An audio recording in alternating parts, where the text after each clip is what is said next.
One man gave away a kingdom for love. This is the story of the crown prince who rejected his inheritance, a decision that tore a royal family apart and became one of history's most captivating scandals. By the end, you will understand the true cost of choosing a human heart over a golden crown, what drove a man born to rule to walk away from it all, and what shocking secrets did he leave behind in the palace halls. What would you sacrifice for the one you love? Into this world of shifting power stepped a new kind of American royalty. Vast fortunes built on railroads, steel, and oil created a class of unimaginably wealthy families. Yet they lacked the one thing their money could not easily buy in New York or Newport: social legitimacy. Their daughters, the Gilded Age heiresses, were raised in mansions filled with European art, but they were often snubbed by the old guard of American society, who viewed their wealth as new and unrefined. Across the Atlantic, the situation was perfectly reversed. Ancient families lived in drafty castles, their titles gleaming with centuries of history, but their coffers were empty. Their estates were crumbling, and the cost of maintaining a royal lifestyle was bleeding them dry. A peculiar and mutually beneficial exchange was born. It became known as the market for dollar princesses. An American heiress would bring a massive cash dowry to rescue a noble house from financial ruin, and in return, she would receive a title, a castle, an entry into the highest echelons of European society.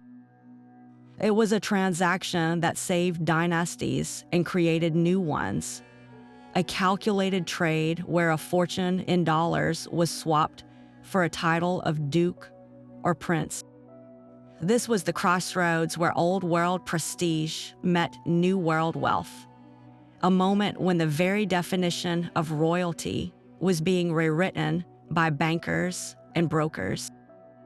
And it was into this precise arrangement, this deal of a lifetime, that our crown prince was born. The House of Grimaldi ruled the tiny, sun-drenched principality of Monaco, a jewel of the French Riviera. For centuries, this family had navigated the treacherous waters of European politics, clinging to their sovereign status through clever alliances and sheer force of will. Their kingdom may have been one of the smallest in the world, but its strategic port and legendary casino made it a glittering prize on the global stage. This was the world Prince Louis was born to inherit. From his first breath, his life was not his own.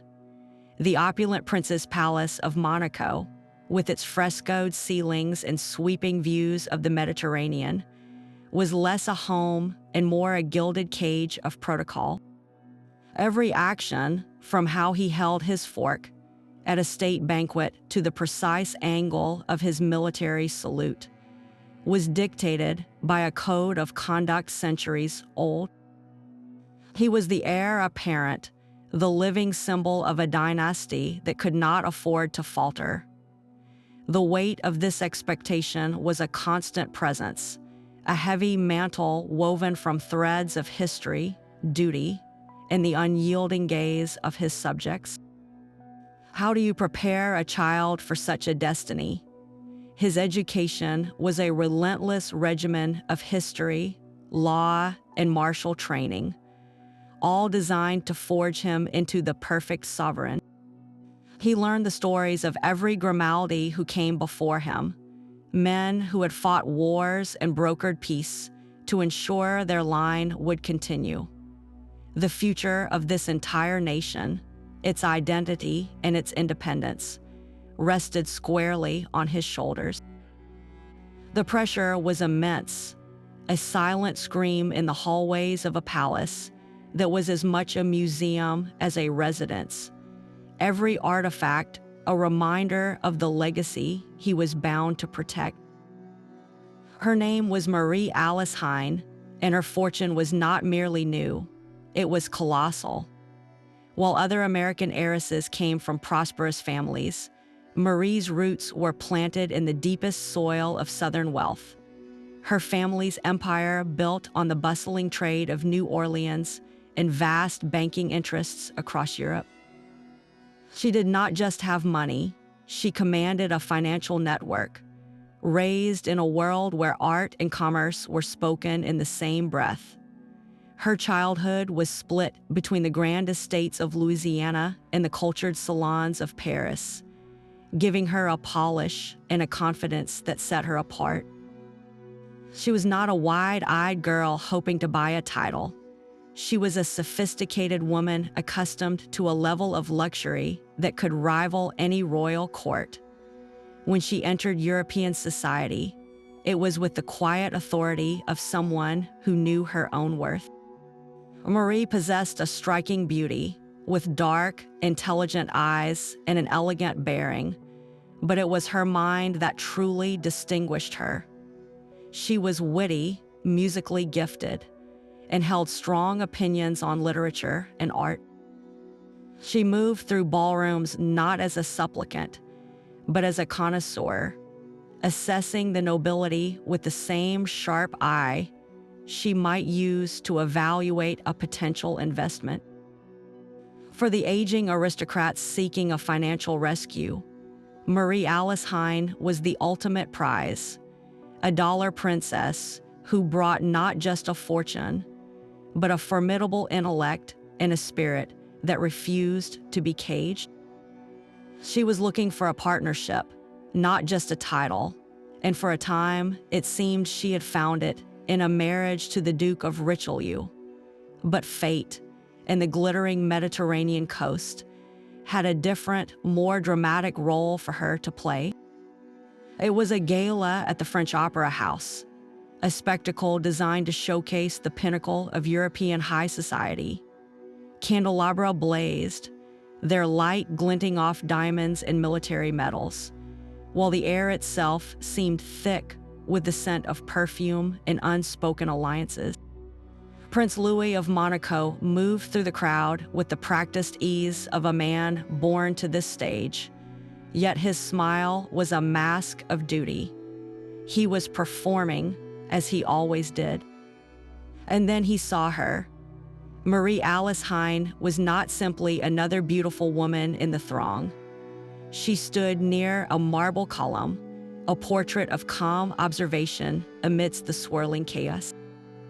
She was listening to a diplomat with a polite, detached expression, but her eyes, dark and perceptive, were scanning the room, missing nothing.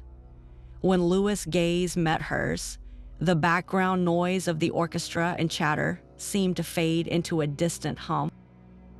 It was not a look of deference or simpering admiration. It was a look of direct, intelligent recognition. In that single, electric moment, they saw each other not as prince and heiress, but as two souls trapped in the same gilded cage. He saw a woman whose spirit matched his own hidden yearning for authenticity. She saw a man whose uniform of state could not conceal the quiet melancholy in his eyes. They did not speak a word, yet a silent conversation passed between them, a dangerous understanding that defied every rule of their carefully constructed worlds. Protocol demanded he look away, but he could not.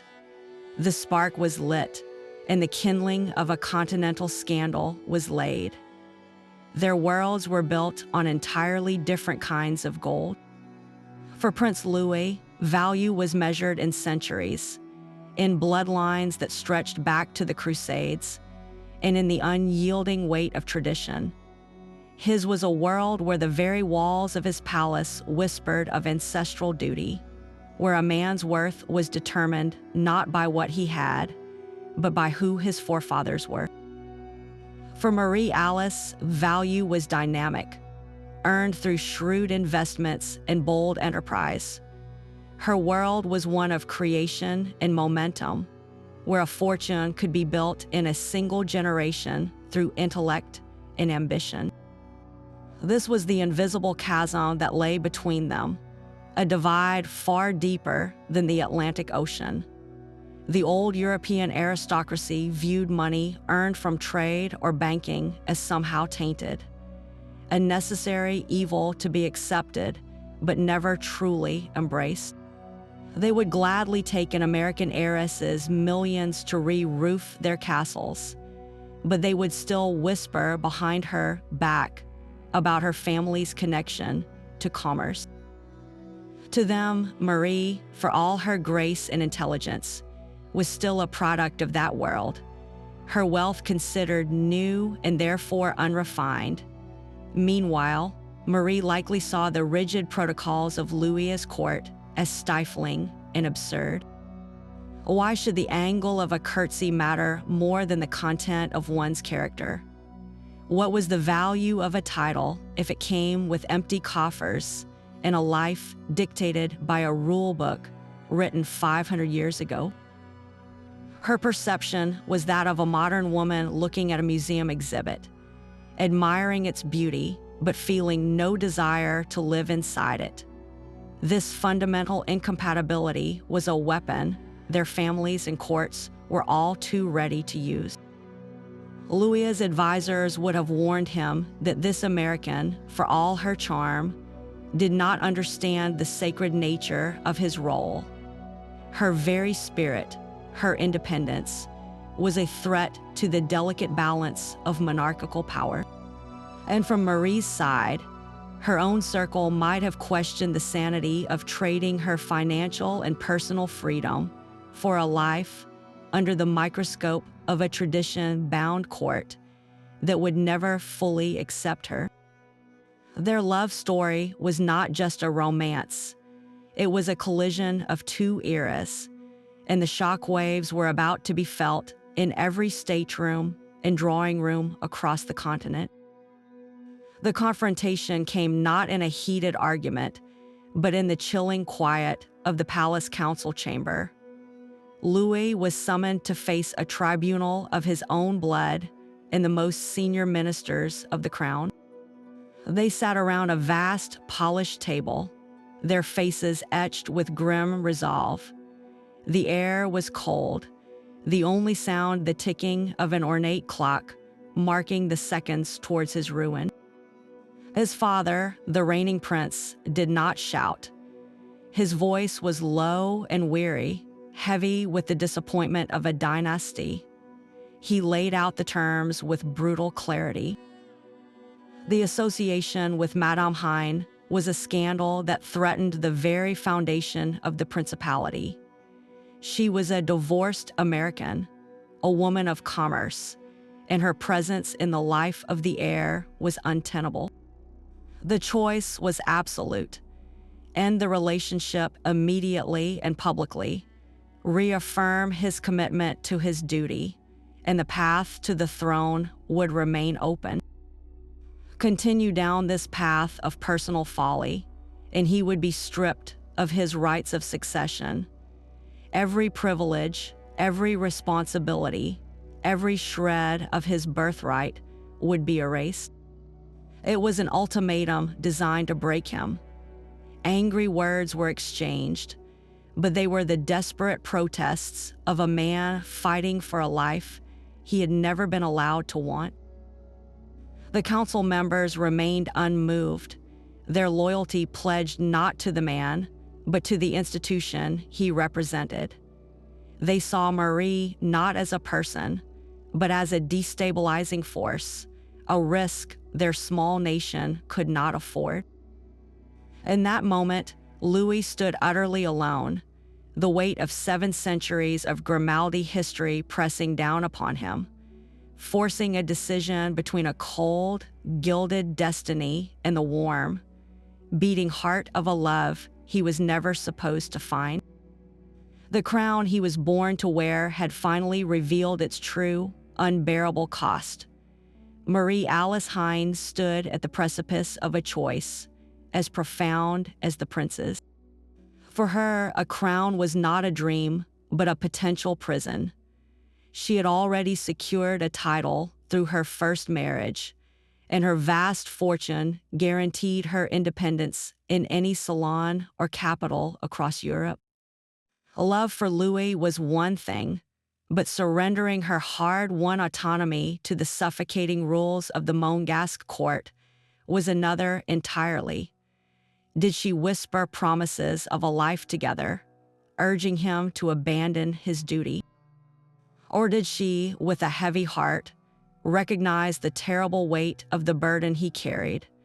The truth likely lay in a painful middle ground. She was a woman of immense pride and intelligence, and to be the secret cause of a prince's downfall would have been its own kind of torment. She knew the relentless scrutiny they faced. Every glance they exchanged in public was analyzed, every private meeting a subject for courtly gossip. The pressure on her was immense, a silent war fought in drawing rooms and through carefully worded letters. Powerful figures from her own world, the bankers and advisors who managed her fortune, would have cautioned her against a union that promised such scandal and political instability. They saw a risky investment, not a romance. Meanwhile, the old aristocracy she was trying to join never let her forget she was an outsider. Her American accent, her business acumen, the very source of her wealth, all of it marked her as different. To choose Louis was to choose a life forever under a microscope, where her every action would be judged against an ancient and unforgiving standard. Could she truly be happy in a gilded cage, even one shared with the man she loved? Or would the crown, that symbol of ultimate privilege, become a lock on the door of her own spirit? Her dilemma was not about gaining a title, but about preserving her truth in the face of a love that demanded everything. The official proclamation arrived not with a fanfare, but with the sterile thud of a government gazette. Dated March 21st, 1880, it was a document of breathtaking brevity, a few dry lines of legal text that severed a prince from his destiny. It stated simply that His Serene Highness, Prince Louis, was renouncing all his rights of succession to the throne of Monaco for himself and his descendants. There were no explanations, no expressions of regret, no mention of a woman named Marie. It was a clinical amputation of a royal bloodline. The quiet click of a telegraph key sent the news racing across the continent, and the reaction was an explosion. Newspapers from Paris to New York scrambled for extra editions, their headlines screaming of the royal abdication. In London, the story was dissected as a scandal of the highest order. In Monaco, a stunned populace read the reports with a mixture of disbelief and betrayal. Their future king, the man they had been raised to venerate, had simply walked away. The media frenzy painted Louis as everything from a romantic hero to a feckless traitor. Editorial cartoons depicted him tossing his crown into the Mediterranean Sea for the embrace of a dollar princess. The private tragedy had become a public spectacle, and the Grimaldi name was the talk of every cafe and court in Europe. Inside the palace walls, the atmosphere was one of pure, unadulterated crisis. For Prince Charles III, Louis' father, this was not a personal heartbreak, but a dynastic catastrophe. The disgrace was absolute. The very foundation of his reign, the unbroken line of succession, had been shattered by his own son. Anger warred with a frantic, cold fear. Who would rule after him? The search for a new heir became a desperate scramble through the family tree, a humiliating public admission that the primary branch had failed. All eyes turned to Louis' younger brother, but this was a solution fraught with its own complications and uncertainties. The courtiers who had enforced the ultimatum now had to navigate the chaos they had helped create, their whispers shifting from condemnation of Louis to frantic calculations of their own survival under a new, untested regime. The prince had chosen love, but the price was a legacy of anger, instability, and a throne left perilously empty. The ink-stained presses roared to life, churning out a transatlantic war of words over the prince's choice. In America, the newspapers treated the affair as a glorious victory for the new world over the old. Headlines in New York and Chicago celebrated Marie Alice Hine as a modern-day heroine. She was the brilliant American beauty who had so captivated a prince that he tossed aside a 1,000-year legacy for her sake.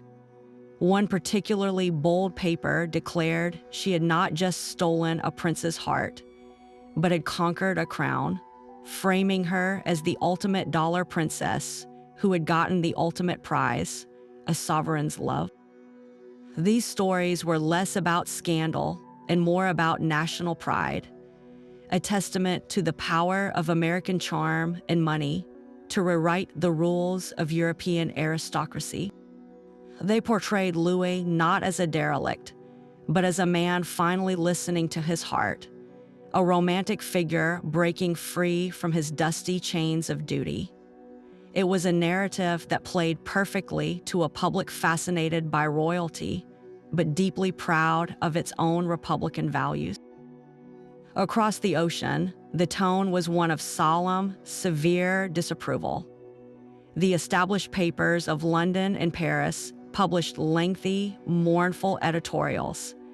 They lamented the weakness of a prince who could so easily abandon his sacred birthright, framing his decision as a profound betrayal of blood and history. For them, this was not a love story.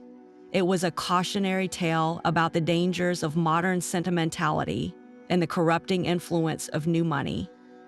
They criticized Marie not for her character, but for her category. She was the disruptive force from a land without kings, a woman whose very existence represented a threat to the natural order. These publications dissected the affair with a cold, judicial air, focusing on the political instability it created for Monaco and the shame it brought upon the noble house of Grimaldi. The prince was painted as a traitor to his class, a man who had failed the most basic test of leadership by prioritizing personal desire over public duty. This stark divide in reporting revealed a fundamental cultural schism. One side saw a triumph of individual will, the other a collapse of collective responsibility. The public devoured every word, choosing sides in a debate that asked a timeless question: is a king a man, or is he merely the symbol of a throne? The palace gates closed behind him for the last time, and Prince Louis stepped into a world of unnerving silence. His new reality was a small, unassuming villa in the French countryside, a world away from the marble halls and sea views of Monaco. The freedom was dizzying, and at first, it felt like a victory. He could wake when he pleased, wear simple clothes, and speak his mind without a courtier correcting his tone. For the first time in his life, his schedule was his own. But this newfound liberty came with a chilling companion, a profound and isolating loneliness. The crowds that once parted for him were gone, replaced by the indifferent rustle of leaves in the wind. The weight of the crown was gone, but so was the purpose that had structured his every waking moment since childhood. How does a man who was trained only to rule learn to simply live? His financial situation was a constant humbling concern. The Grimaldi fortune was tied to the throne, and his personal allowance vanished with his title. He was forced to live on a modest pension, a sum that would have seemed a pittance in his former life. He had no trade, no profession. His entire education had been in statecraft and warfare, skills with little use on a quiet country estate. The simple act of managing a household budget, of worrying over bills, was a daily reminder of everything he had surrendered. Friends from his old life were often too cautious or too loyal to the palace to visit. The scandal clung to him like a shadow, making him a figure of fascination and pity in equal measure. In the long, quiet evenings, did he gaze toward the distant lights of Monte Carlo and wonder what was happening in the palace he once called home? Did he question whether the price of his heart had been the very essence of his identity? He had chosen love, but in the stark quiet of exile, he was left alone with the ghost of the prince he used to be, forever separated from the two lives he had tried to hold. For Marie Alice Heine, the aftermath was a quiet retreat from the spotlight. The grand romance that had shattered a throne did not culminate in a secret wedding or a life of blissful seclusion with the exiled prince. Instead, the immense pressure that had broken Louis proved too great for their bond as well. Their relationship, forged in the heat of scandal and defiance, could not survive the cold reality of exile and disgrace. The world had watched them tear down a kingdom, but it never saw them build a life together. The love that had cost a prince his crown quietly dissolved, leaving two people alone with the consequences of their choice. Marie, ever the pragmatist, did not linger in the shadow of a lost cause. She returned to the world she understood best, the world of art, finance, and sophisticated Parisian society. Her fortune and her spirit remained intact. She did not need a prince to define her worth, and she soon proved it by marrying again, this time to a man whose position was both prestigious and, crucially, free from the toxic drama of Monaco. Her new husband was the Duke of Richelieu, a title with immense historical weight, but one suspects, a far more manageable set of expectations than those of the Grimaldi court. In this union, Marie Alice Heine finally secured the stable, respected position she had always sought. She became a celebrated hostess, a patron of the arts, and a powerful figure in her own right, wielding influence from the salons of Paris. She had entered the aristocracy on her own terms, not as a supplicant, but as a force of nature. The American heiress ultimately found her version of happiness not in a fairy tale, but in a partnership that honored her intelligence and secured her independence, leaving the ghost of Prince Louis and the crown he surrendered far behind. All eyes now turned to the brother.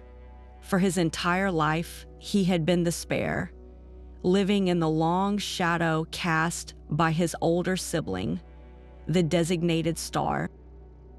His existence was one of supporting roles and muted expectations, a life planned around the certainty that he would never have to bear the ultimate weight of the crown. Then, in a single, stunning act of renunciation, that certainty evaporated. The safety net was gone, and the floor became the throne. The shock of his brother's departure was likely a complex storm of emotions. There must have been resentment for the public disgrace and the shattering of family legacy. How could Louis do this to them, to their name, to the very nation they were sworn to protect? Yet, beneath the anger, could there have been a flicker of sympathy, He had watched his brother suffocate under the same rigid protocols, had seen the light fade from his eyes at endless state functions. He alone knew the particular weight of the Grimaldi inheritance, the invisible cage his brother had just escaped. But any private understanding was quickly crushed by the immense, terrifying pressure of his new reality. His life was no longer his own. The careful education he had received as a secondary figure was suddenly, brutally insufficient. He was now the sole hope for the dynasty's survival. Every lesson was intensified, every flaw in his demeanor magnified. Where once a minor mistake might have been overlooked, it was now a potential crisis. The courtiers who once politely ignored him now scrutinized his every word, their futures now irrevocably tied to his ability to transform from a spare part into a sovereign. His personal dreams, any plans for a quiet life or a marriage of his own choosing, were instantly erased, replaced by the singular, overwhelming duty to secure the succession. He was no longer just a prince. He was the prince, the last defense against the collapse of his house. The burden Louis had thrown off did not disappear. It simply landed with crushing force on the shoulders of the brother he left behind. The prince's signature on the renunciation document did more than alter a family tree.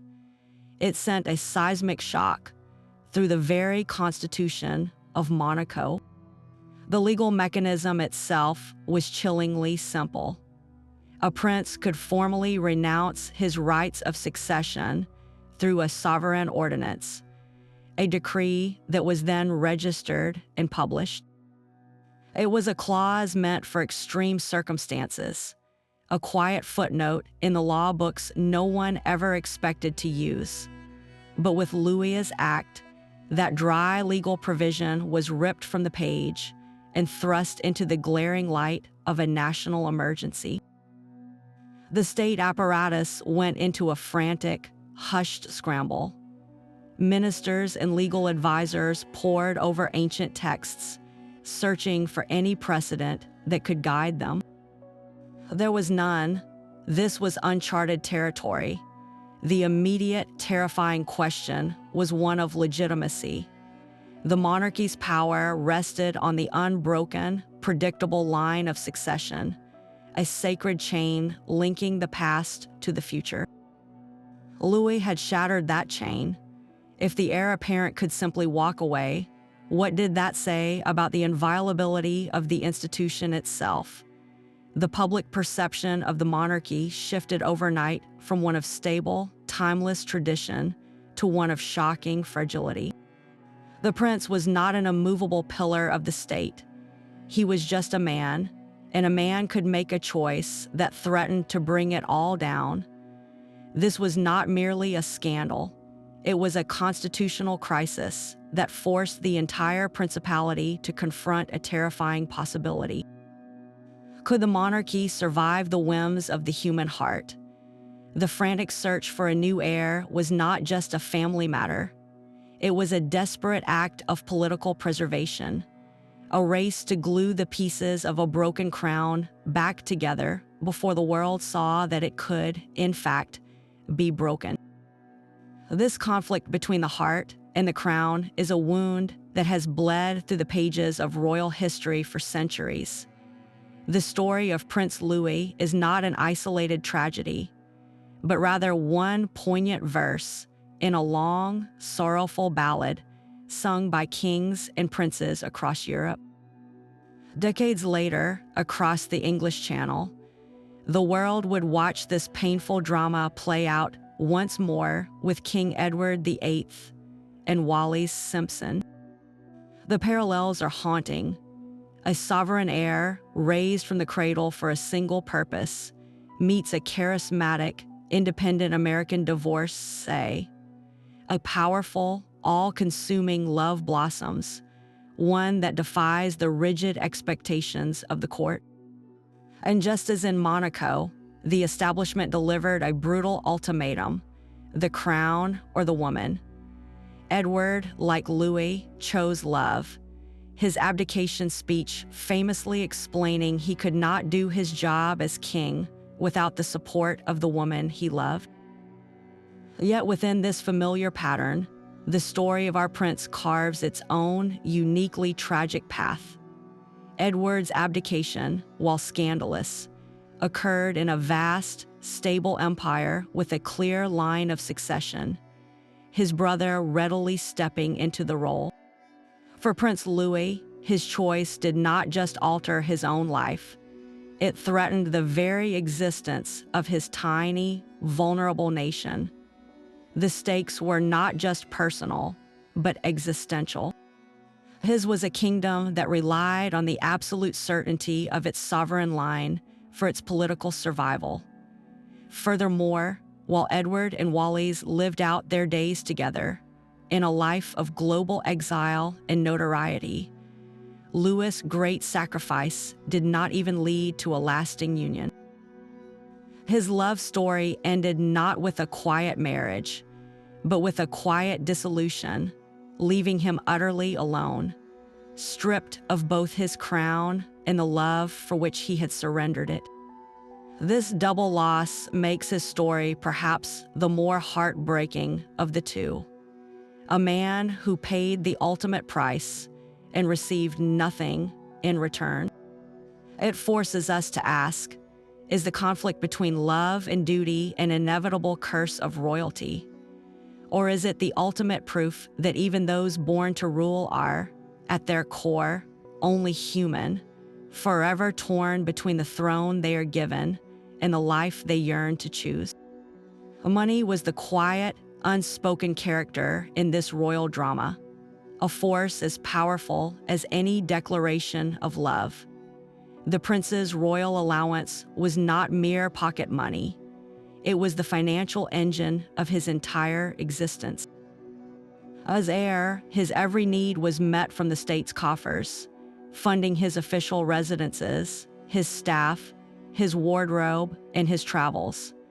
This was a life of guaranteed opulence, insulated from any worry over cost. When he signed away his rights, he signed away this financial security. He was cast adrift with only a modest pension, a sum that must have felt like a cruel joke to a man accustomed to funding a prince's household. Suddenly, the simple act of maintaining a home, of paying for his own food and servants, became a pressing concern. His world shrank not just in status, but in sheer economic reality.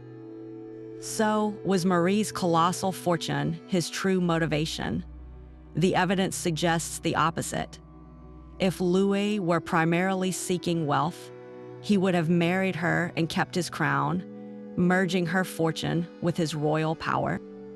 His choice to renounce everything indicates that her money was, if anything, a complication.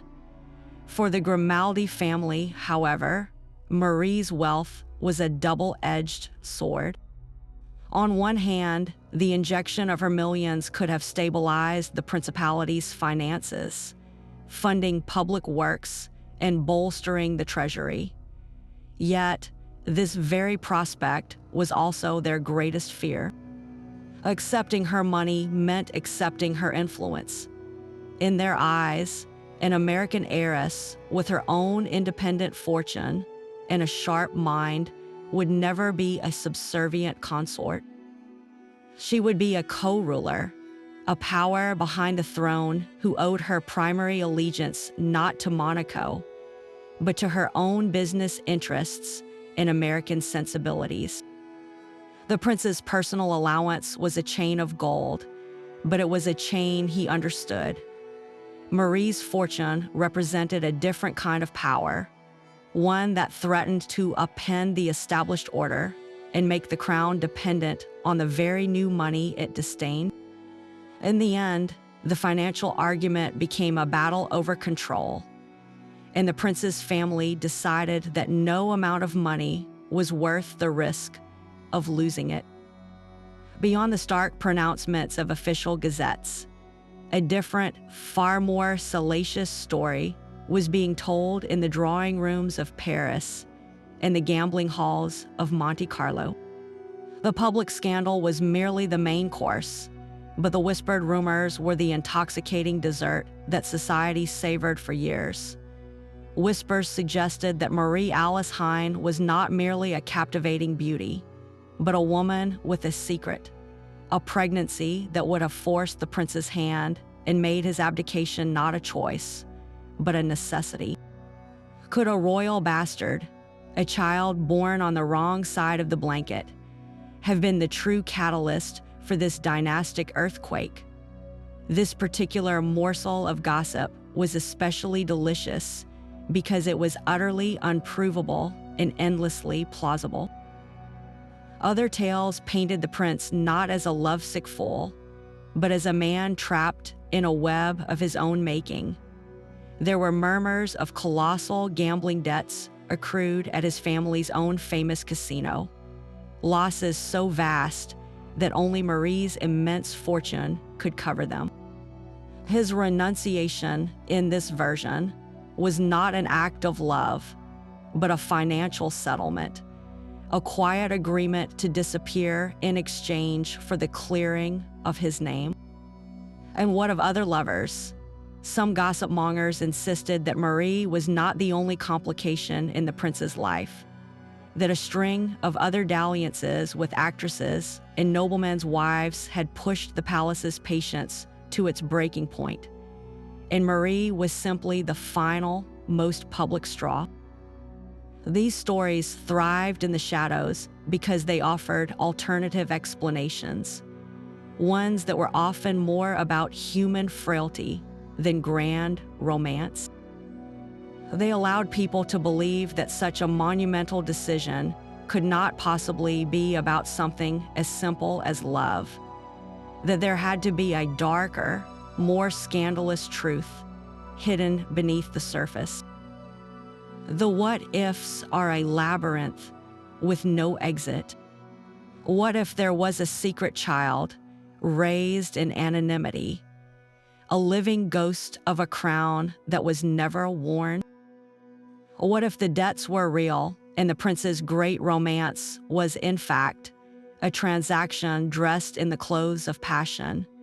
We will never know the full truth, for the principal players took their deepest secrets to the grave, leaving behind only the echo of scandal and the irresistible, tantalizing lure of a story that might have been even more dramatic than anyone ever printed. The grand doors of St. Nicholas Cathedral in Monaco would have been thrown open to a world of royalty. Inside, under a vaulted ceiling heavy with gold leaf, every crowned head in Europe would have gathered. The air would have hummed with the murmured titles of emperors from Austria and Russia, kings from Italy and Spain, a living tapestry of the old world order assembled to witness the ultimate union of blood and wealth. Sunlight would have streamed through the stained glass, casting jewel-toned patterns on the uniforms of a dozen different armies, all there to honor the heir. The procession would have been a study in centuries-old ritual, a slow, stately march accompanied by the soaring chords of a sacred anthem composed just for this day. And at the center of it all, Marie Alice Hine would have been a vision of calculated elegance. Her trousseau, rumored to be the most expensive ever assembled, would have been a silent declaration of her power. The gown itself, woven from the finest silk and encrusted with heirloom lace, would have been a masterpiece, but it would have been her train, a river of fabric borne by pages, that truly signaled her new rank. She would have carried not a simple bouquet, but an arrangement of rare orchids, a subtle nod to her exotic American origins. Each piece of the ceremony, from the specific oath of allegiance to the weight of the coronet placed upon her head, would have been a brick laid in the foundation of her new life as the future Princess of Monaco. The cheers of the Monegasque people lining the streets would have been deafening, a roar of acceptance for the woman who was to become their sovereign. This was the future that was meticulously planned, a script written by history and duty. But in a quiet villa far from the cathedral's bells, a prince chose to tear that script to pieces.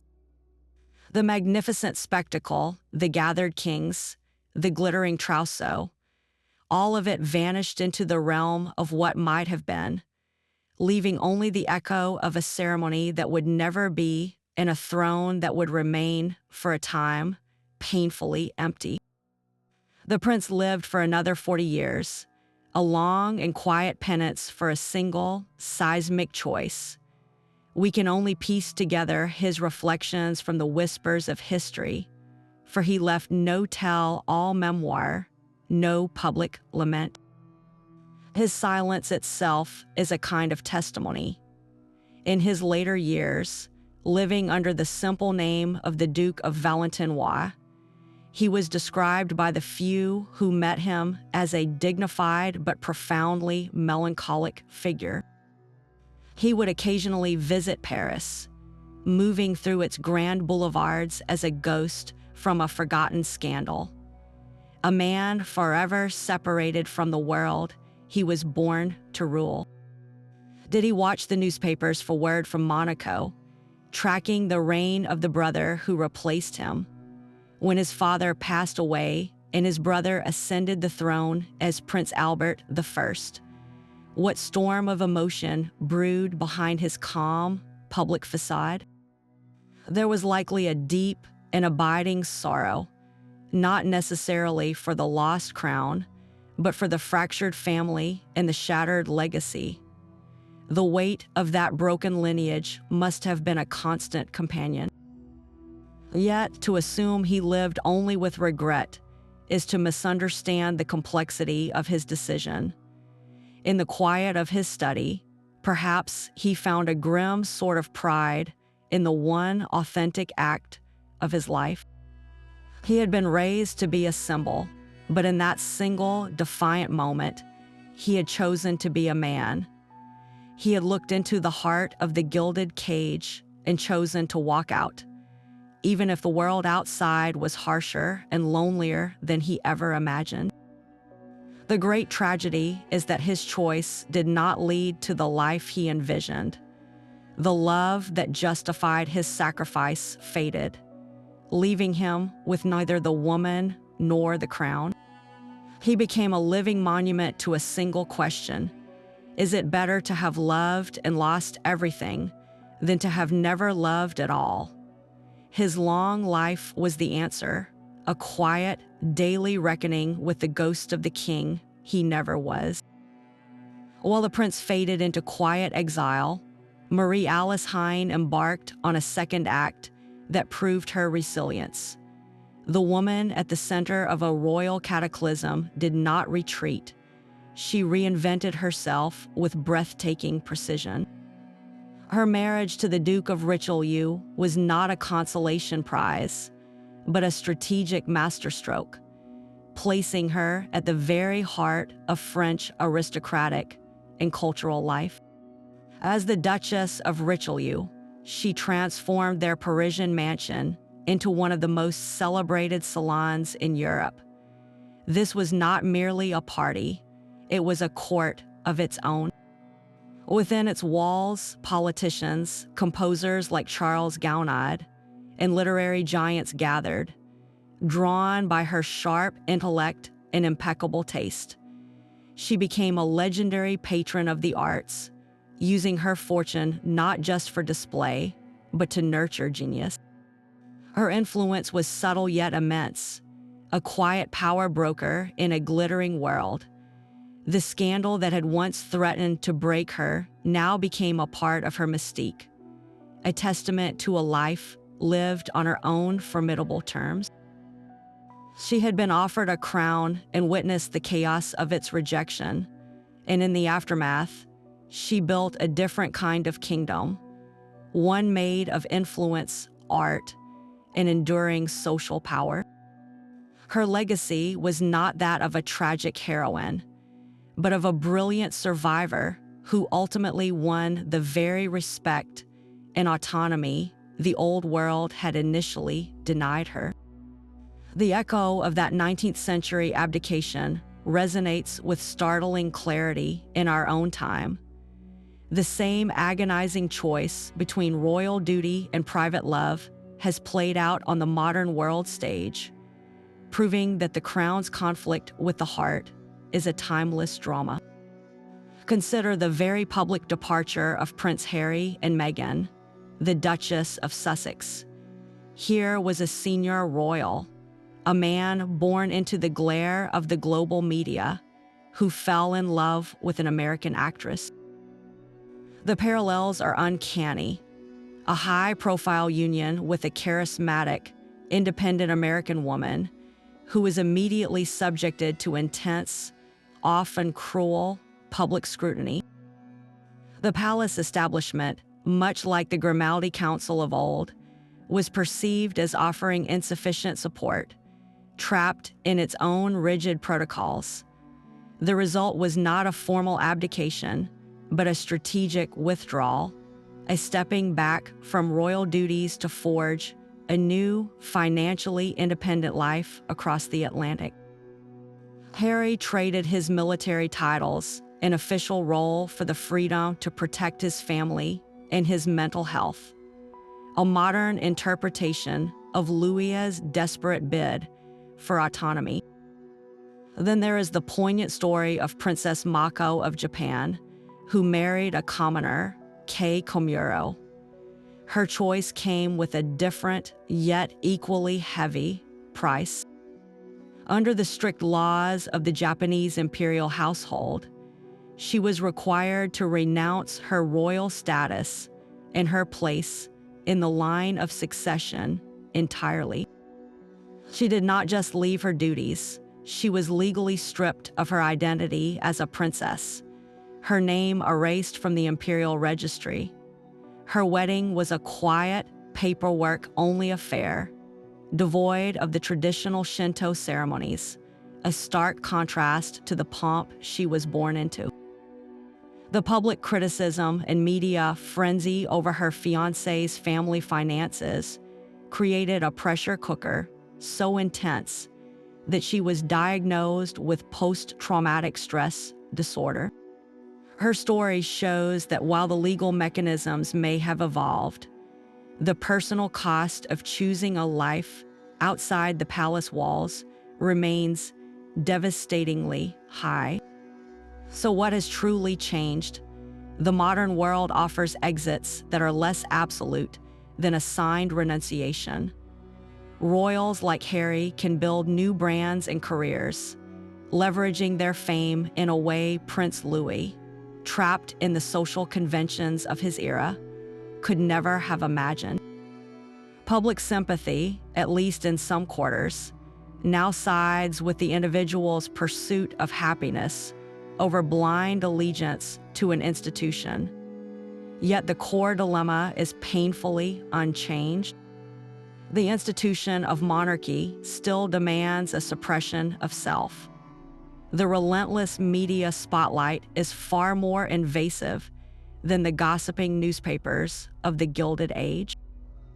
And the choice still forces a brutal either-or scenario.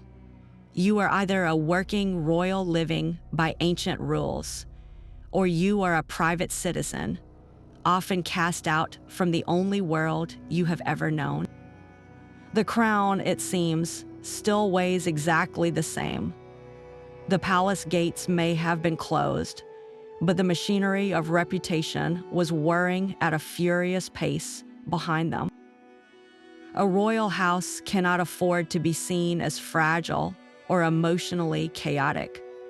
So the Grimaldi family launched a meticulous campaign of visual and verbal reassurance.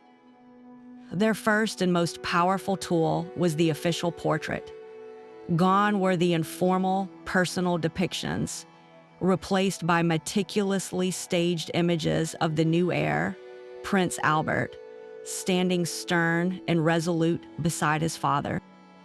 These portraits were not meant to capture personality. They were designed to project stability. Every detail was a message, the crisp military uniforms signaling order and discipline, the direct gaze at the camera conveying confidence and control. The background often featured the prince's palace itself, a stone and mortar reminder of the dynasty's enduring strength. These images were distributed to newspapers and embassies across Europe, a silent but forceful declaration that the line of succession was secure and the business of the principality would continue, unimpeded by one man's emotional folly. Words were chosen with the precision of a surgeon's scalpel. Public statements never mentioned Louis by name, referring only to a former renunciation of rights that had been properly processed according to law. The language was dry, administrative, and deliberately boring, draining the scandal of its dramatic oxygen. There were no expressions of family sadness, no acknowledgments of a broken heart. The official narrative was one of seamless, constitutional transition, as if a faulty cog had been simply replaced in a great and timeless machine. Public appearances became a form of political theater. The reigning prince and his new heir were suddenly seen together constantly, visiting hospitals, reviewing troops, and opening new public works. They presented a united, impenetrable front, their synchronized movements and shared public smiles a performance of familial harmony designed to quiet any whispers of discord. Every handshake, every wave from a carriage, was a calculated act meant to rebuild the public's trust.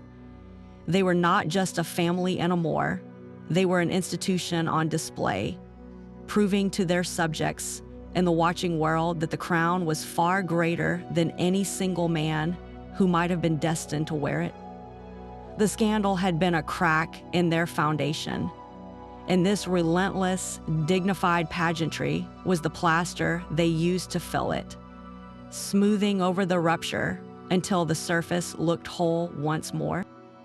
The prince's signature did not just alter a single life. It rerouted the entire course of a nation's history. In the immediate aftermath, the Grimaldi dynasty stood on a precipice. The removal of the designated heir created a vulnerability that could have been fatal for a state as small and politically delicate as Monaco. For a time, the monarchy was dangerously weakened, its future resting on the fragile health of a single new heir and the hope for a direct line of succession that was no longer guaranteed. The scandal exposed a terrifying truth. The institution was not an immutable force of nature, but a human construct that could be broken by human choice. This very fragility, however, became the catalyst for its ultimate strengthening. The crisis forced a profound institutional reckoning. The frantic search for stability led Prince Albert I, the brother thrust onto the throne, to pursue a legacy not of romance, but of undeniable public service. He channeled all his energy into transforming Monaco's global standing, becoming a world-renowned oceanographer whose scientific voyages brought the principality a new kind of prestige, one based on intellectual achievement rather than mere hereditary right. He focused on economic diversification, ensuring the state's finances were no longer so perilously tied to the casino alone. The near collapse of the monarchy created a burning necessity to prove its worth, to demonstrate that the institution was bigger than any one individual's failings. This push for relevance and stability laid the groundwork for the modern Monegasque state, The family, scarred by the very public rupture, became obsessively focused on securing the line. Marriage alliances were scrutinized with a new, unforgiving intensity, not just for bloodline, but for unwavering commitment to duty. The shadow of Louis' choice hung over every subsequent generation, a permanent cautionary tale that reinforced the absolute primacy of the crown over the heart. In a strange and paradoxical twist, the act that nearly destroyed the monarchy ultimately forged a more resilient and strategically focused dynasty. It was a brutal lesson that ensured future princes would understand the stakes with terrifying clarity, a legacy of stability purchased at the price of one man's happiness. For decades, the story of the prince and the heiress was frozen in the official records and the sensational headlines. But history is a living thing, and new evidence has a way of whispering from locked drawers and forgotten archives. The most compelling recent discoveries come not from state documents, but from deeply personal writings that had been held in private family collections for over a century. A cache of letters between Marie Alice Hine and a trusted confidante, a cousin who lived in New York, was finally made available to researchers. These are not the careful, polished words of a public figure, but the raw, unfiltered thoughts of a woman caught in an impossible situation. In one particularly revealing passage, Marie does not write of grand romance, but of exhausting calculation. She describes the relentless pressure from the Monegasque court as a slow, psychological siege, detailing how certain advisors would stage minor social slights against her to demonstrate how unwelcome she truly was. She confesses a chilling fear, not of losing Louis, but of the person she would have to become to survive beside him, a polished statue with a frozen smile and a silenced mind. This directly challenges the simplistic narrative of a woman scheming for a crown, revealing instead a person acutely aware that the price of a throne was the annihilation of her very self. Then there are the prince's own diaries, long assumed destroyed, fragments preserved by a loyal servant and recently authenticated show a man torn in two. In one entry, written just weeks before his renunciation, he scrawled, "The crown is a rock upon my chest. To breathe, I must push it away, though I know it will crush the garden beneath." The garden is widely believed to be his metaphor for his life with Marie.